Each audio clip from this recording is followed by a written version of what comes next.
میکنی؟ من در تلویزیون کار میزنم. خیلی بیشی همونجا کو سر میکنی بیشی. همونجا بشینم. اخبار گفت. پول تو اینمونم. السلام علیکم تماشاگران عزتمند. این یک برنامه تلویزیونی اخبار است تلویزیون سفینه. توسط با شما میستر کلی.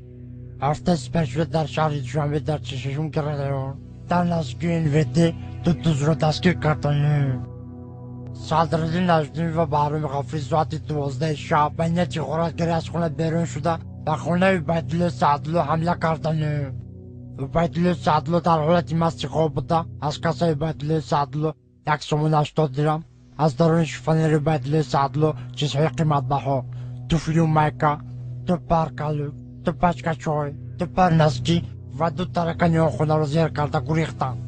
از این کارها سردار گروه میلیسیا حسن چیلا خبر شده با کارگردان کرپسه جمهوری تاجیکستان خبر داده. کارگردان کرپسه جمهوری تاجیکستان دولتمند خال کرکیبک پرده قاسم از این کارها خبر شده. هرچین غارتگرها را دستگیر کرده و درون کاخ برباد بردن. صدراعظم نجمی و بهرام غفوری به درون کاخ برباد برده. صدراعظم نجمیدین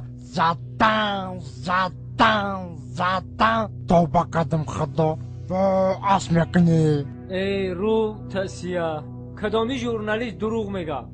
تو در تلویزیون گپ زده استی، تو رو تمام جهان تماشا میکنه. تو دروغ میگی؟ تو رو خلق میدونه چیکار میکنه؟ سنگ شپت میکنه.